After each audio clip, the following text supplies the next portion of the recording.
Welcome to the Darkling Depths. Please like the video and subscribe to the channel. Now let's dive into the darkness.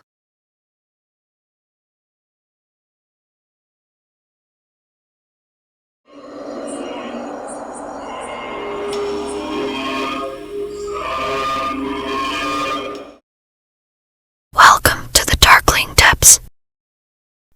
Please बताओ उसके बारे में। कहाँ रहती है? पॉल के साथ क्या रिश्ता था? हम लोग सेम यूनिवर्सिटी में थे। लीसा ने मेरे को लास्ट ईयर में हमसे बात करना शुरू किया।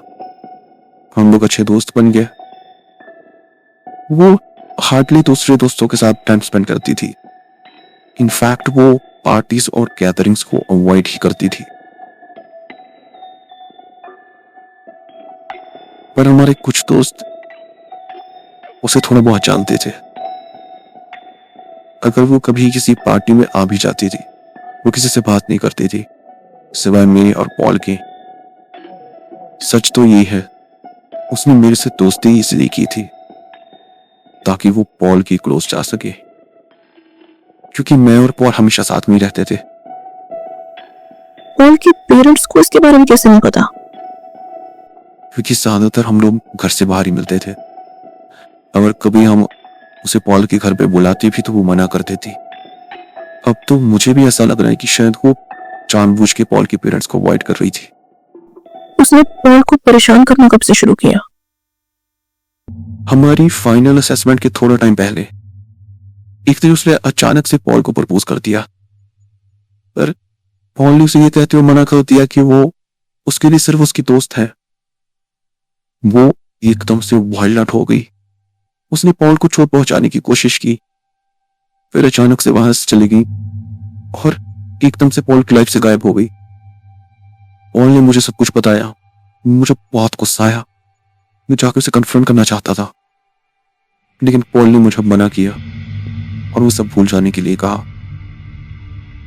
तभी उसने पॉल को स्टॉक करना शुरू कर दिया और वो लेटर्स और गिफ्ट भेजने शुरू किए। मेरे से बर्दाश्त नहीं हुआ। मैंने जाके उसे कन्फ्रंट किया और उसे धमकाया। हम उसके अगेंस्ट लीगल एक्शन लेगी। क्या वो इसके बाद रुक गई? Well, surprisingly yes. हम लोग अपनी लाइफ्स में बिजी हो गए। मुझे दूसरी सिटी में जॉब मिल गई और पॉल ने अपने डैड का बिजनेस ज्वाइन कर लिया। बहुत खुश था वो। मिलते थे हम लोग कभी कभी, फोन पे अक्सर बात होती रहती थी। फिर 3 महीने पहले पता चला उसके एक्सीडेंट के बारे में। मुझे नहीं पता लीसा कहाँ है।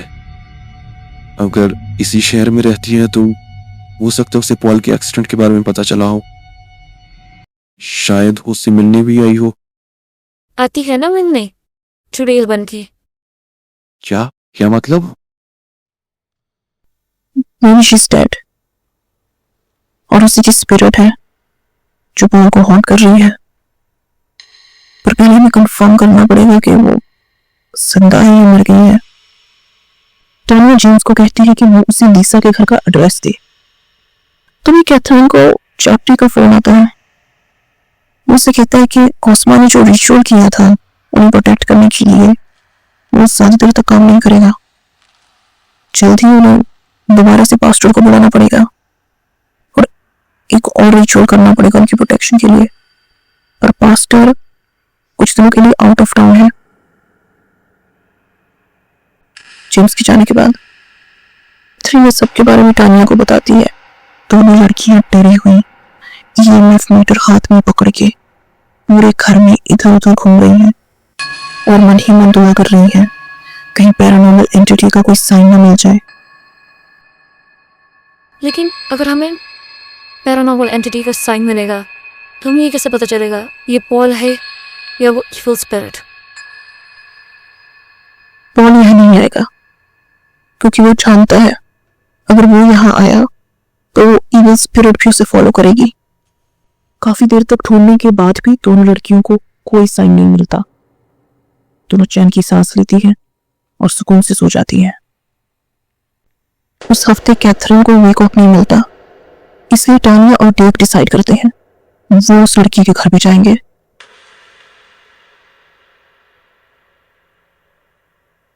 उस लड़की का घर शहर के बिल्कुल बाहर आउटस्कर्ट्स में है। वो उसके घर पहुंचते हैं और दरवाजे पे नॉक करते हैं। कोई दरवाजा खोलता है। वो दोनों उस शख्स को देखकर हैरान रह जाते हैं। ये लीसा थी। वो दोनों उस पिक्चर की तरफ देखते हैं जो जेम्स ने दी थी। ये बिल्कुल वही लड़की है। वो बहुत प्यार से बात करती है, उन्हें अंदर बुलाती है। वो बताते हैं कि वो पॉल के दोस्त हैं और जेम्स ने उन्हें भेजा है पॉल की कंडीशन के बारे में बताने के लिए। वो एक्सीडेंट का जान के एकदम से शॉक दिखती है और कहती है कि वो इंग्लैंड में नहीं थी।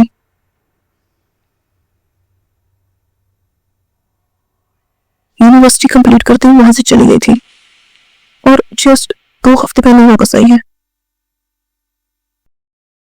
मैं उससे अपने बिहेवियर के लिए माफी भी नहीं मांग पाई। मेरे कोई दोस्त नहीं थे। कभी भी मेरे साथ ही उसने अपने अच्छे से बिहेव नहीं किया। वो बहुत अच्छा था।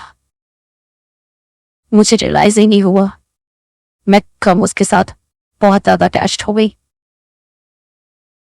मेरे से उसका रिजेक्शन बर्दाश्त नहीं हुआ, इसलिए मैंने ऐसे पागलों की तरह बिहेव किया। असल में I was diagnosed with clinical depression. मेरा ट्रीटमेंट चला। ट्रीटमेंट के बाद मैं एक नई सिरे से जिंदगी शुरू करना चाहती थी, इसलिए मैं यहाँ से चली गई थी। बोलते बोलते उसकी आंखों में आंसू आ गए।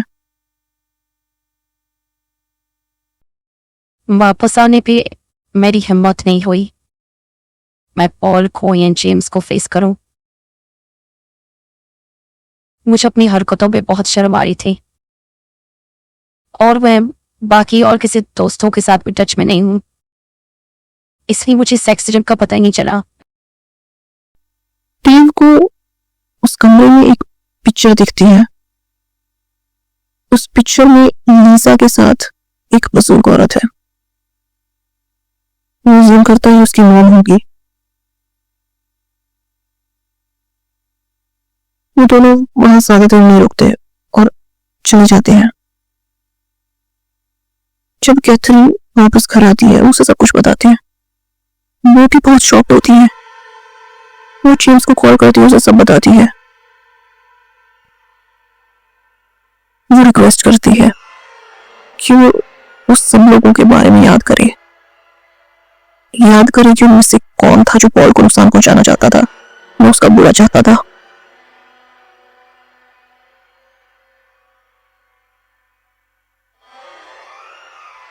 कैथरीन डिसाइड करती है कि वो पॉल के पेरेंट्स को सब कुछ बता देगी और उन्हीं से जाके पूछ लेगी। क्या पता उनकी फैमिली का कोई दुश्मन हो।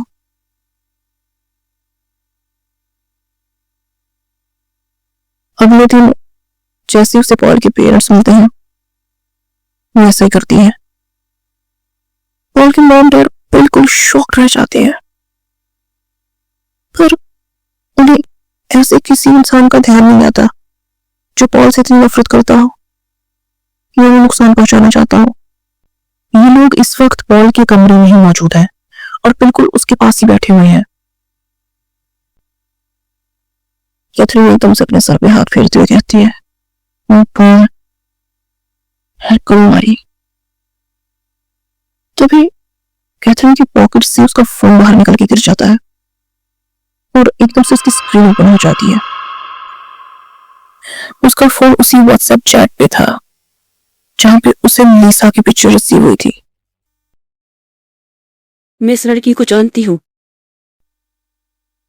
उनकी मॉम ने एकदम से वो पिक्चर देख के कहा। कैथरीन एकदम से सरप्राइज हो जाती है और उनसे पूछती है उसे कैसे जानती है और उनसे रिक्वेस्ट करती है कि उससे सब कुछ बताए उस लड़की के बारे में। मैंने इस लड़की को और उसकी मॉम को 2 साल पहले अपनी दोस्त की पार्टी पे देखा था।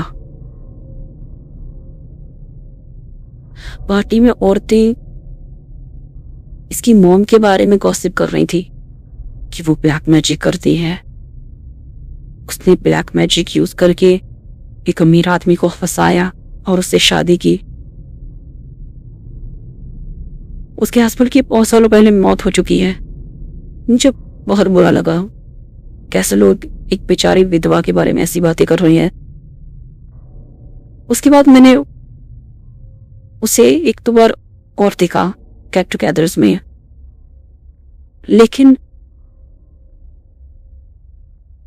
1 साल पहले मुझे पता चला कि उसकी मौत हो चुकी है। कैथरीन ये सुन के कंफ्यूज हो जाती है। वो सोचती है क्या थोड़ी भी पॉसिबिलिटी है कि ये स्पिरिट लिसा की मॉम की हो सकती है। शायद वो अपनी बेटी का बदला लेना चाहती हो, या शायद लिसा भी ब्लैक मैजिक करती हो और अपनी मॉम के स्पिरिट को यूज कर रही हो। वो सोचती है वो घर जाके अपने दोस्तों से इस बारे में बात करेगी। घर पहुंचने पर वो पाती है कि टानिया और जेम्स उसका वेट कर रहे थे। जेम्स बहुत बेचैन सा दिख रहा था और उसे कुछ बताना चाह रहा था। मैंने यूनिवर्सिटी के सारे दोस्तों से बात की। एक लड़की ने मुझे एक अजीब सी बात बताई। वो निशा को जानती थी और एक बार उसके घर गई थी। एक्चुअली ये लड़की और इसके ग्रुप की बाकी लड़कियां वो सब निशा को यूनिवर्सिटी में बुली किया करती थी। एक बार वो ऐसा प्लान बनाती है कि ये लड़की निशा की दोस्त बनेगी, उसके घर पे स्लीप ओवर पे जाएगी, तब वो लोग उस पे किसी तरीके का कोई प्रैंक पुल करेंगे। उस रात कुछ देर के लिए लिसा किचन में जाती है और वो लड़की लिसा के कमरे में अकेली थी। वो लिसा की चीजें छूने लग जाती है। उसकी कबर्ड के ड्रॉअर में उसे एक पिक्चर मिलती है। उस पिक्चर में 2 लड़कियां थी, दोनों एग्जैक्टली सेम दिखती थी। ये लिसा के बचपन की पिक्चर थी और वो दूसरी लड़की बिल्कुल उसके जैसे दिखती थी। Oh my God, so identical twins हैं। हैरानगी की बात यह है पूरे नेबरहुड में कभी भी किसी ने इस दूसरे ट्विन को नहीं देखा। लिसा और उसकी मॉम उसे बेसमेंट में छुपा के रखते थे और बाद में उसे चोरी से कंट्री के बाहर ही भेज दिया था। पर क्यों? लड़की को उस दूसरे ट्विन की मेडिकल फाइल मिली थी। वो लड़की मेंटली स्टेबल नहीं थी बचपन से ही, बल्कि वो बहुत ज्यादा वायलेंट और डेंजरस थी। तभी उसकी फैमिली उसे छुपा के रखती थी। लड़की ने तुम्हें या पॉल को इस सब के बारे में क्यों नहीं बताया? उस रात लीसा ने उसे पकड़ लिया था और उसे बहुत ज्यादा डराया और धमकाया। अगर उसने इसके बारे में किसी को भी बताया वो उसे जान से मार देगी। वो लड़की बहुत डर गई थी और उसने इसके बारे में कभी किसी को कुछ नहीं बताया। अब जाके मेरे पूछने पे उसने मुझे ये सब बताया है। सो मे बी लीसा मर चुकी है और हम उसके ट्विन से मिले हैं, पर हम यह भी इतनी यकीन से नहीं कह सकते। हम नहीं जानते वो दूसरी ट्विन जिंदा है या नहीं। और की मॉम ने मुझे बताया था कि इसकी मॉम की डेथ हो चुकी है। ओह गॉड, इस सब बहुत कंफ्यूजिंग होता जा रहा है। उस रात जब जेम्स उनके घर से बाहर आता है वो पार्किंग में अपनी कार की तरफ जाता है। जैसे ही वो अपनी कार का डोर ओपन करने वाला होता है, उसे ऐसा लगा पीछे से एक साया गुजर के गया। वो एकदम से मुड़ के देखता है, कुछ दिखाई नहीं देता उसे। वो कार में बैठता है और वहां से चला जाता है। जब वो एक सुनसान सी सड़क पे पहुंचता है, वो एकदम से कार की ब्रेक लगाता है और सामने सड़क पे किसी चीज को बहुत ध्यान से देख रहा था। सड़क के बीचों बीच कोई लेटा हुआ था। वो धीरे से कार से उतरता है और धीरे धीरे चल के उस शख्स के पास जाता है।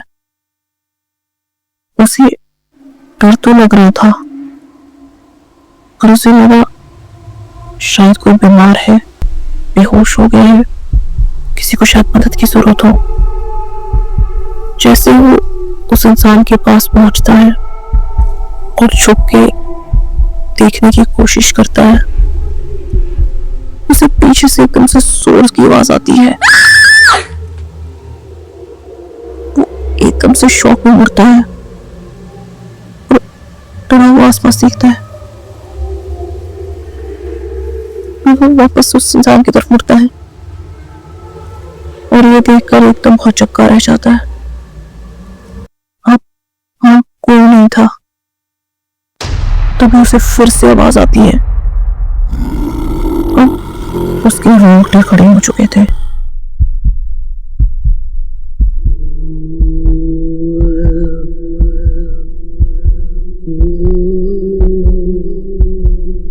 उसकी बॉडी डर से मानो झमसी गई थी।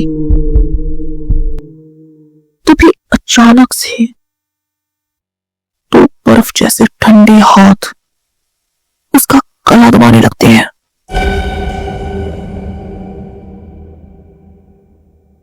वो चोक करने लगता है, सांस नहीं ले पाता। तभी वो मन में भगवान को याद करता है और दुआ पढ़ने लगता है। अचानक से उसके गले पे वो जो पकड़ थी वो लूज होने लगती है। वो अपने आप को छुड़ाता है और झट से कार की तरफ भागता है। कार के अंदर बैठते ही वो ड्राइव करके वहां से निकल जाता है और तब तक नहीं रुकता जब तक अपने घर ना पहुंचे।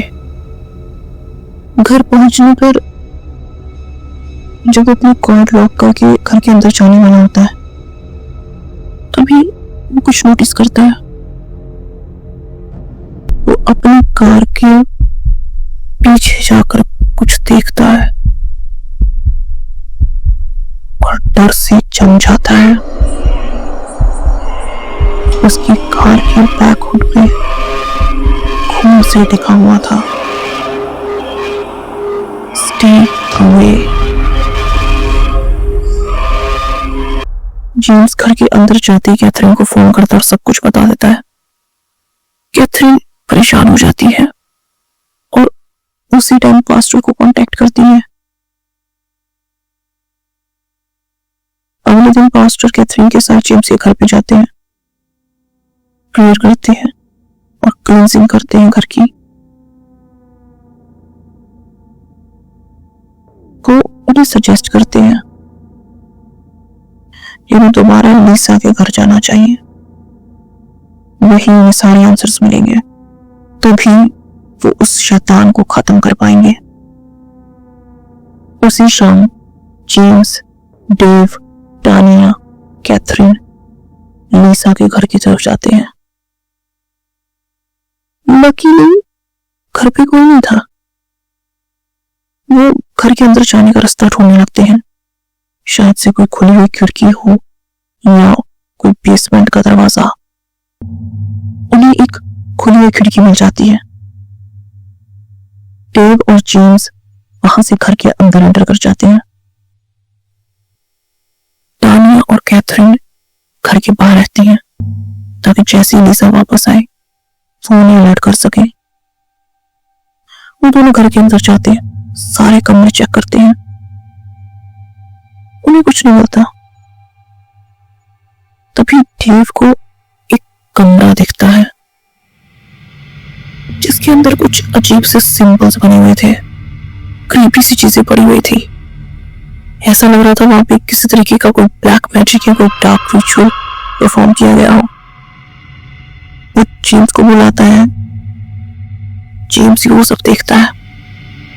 तभी उन्हें कैथरीन और टानिया का टेक्स्ट मिलता है, शी इज बैक। वो दोनों एकदम से हड़बड़ा जाते हैं और छिपने की जगह ढूंढते हैं। तभी उन्हें एक बेसमेंट का डोर दिखता है। वो उसे खोलते हैं और नीचे सीढ़ियों से होते हुए वहां चले जाते हैं। पीछे से बेसमेंट का दरवाजा बंद कर देते हैं। वहां अंदर जाते ही उन्हें बहुत गंदी सी बदबू आती है। वो उसी टाइम वहां से बाहर चले जाना चाहते हैं पर जा नहीं सकते क्योंकि लीसा वापस आ चुकी है। बेसमेंट में पूरा अंधेरा है। वो दोनों अपने फोन की फ्लैशलाइट्स ऑन करते हैं और बाहर निकलने का रास्ता ढूंढने लगते हैं। डेव को टेबल पे कुछ दिखाई देता है। वो चीज बहुत बड़ी थी और कपड़े से ढकी हुई थी। उन दोनों को रियलाइज होता है कि बदबू वहीं से आ रही है। वो दोनों थीस उसके पास जाते हैं और कपड़ा हटाकर देखते हैं। उस नजारे से उनकी रूह कांप जाती है। उनके सामने दो सड़ी हुई लाशें पड़ी हुई थी। एक लाश तो पहचानी नहीं जा रही थी।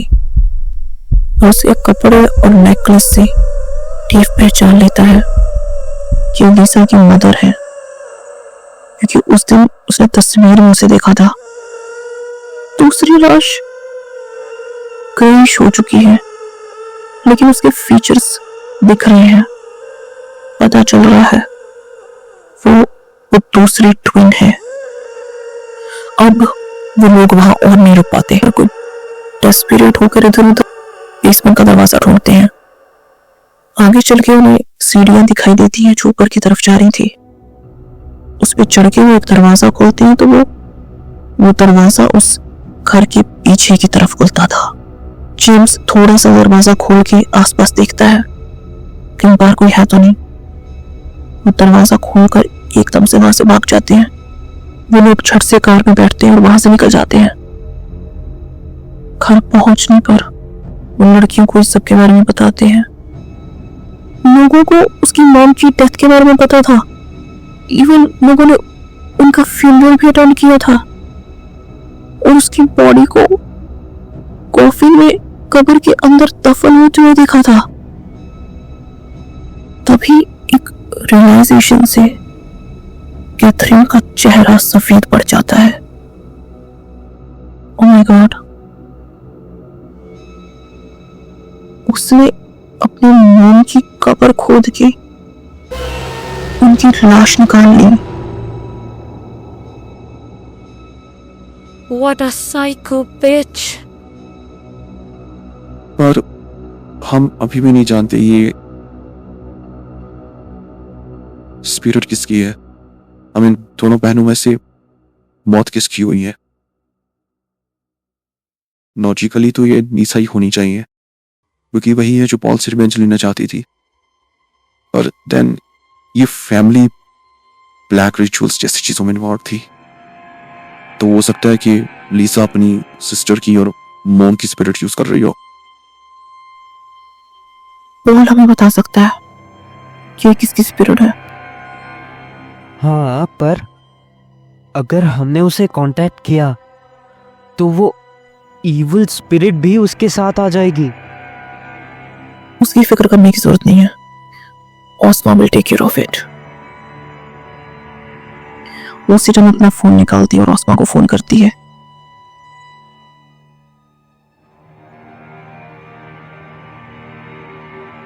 फोन रखते ही वो अपने दोस्तों को कहती है कि ऑस्मा ने उन्हें उसके घर बुलाया है।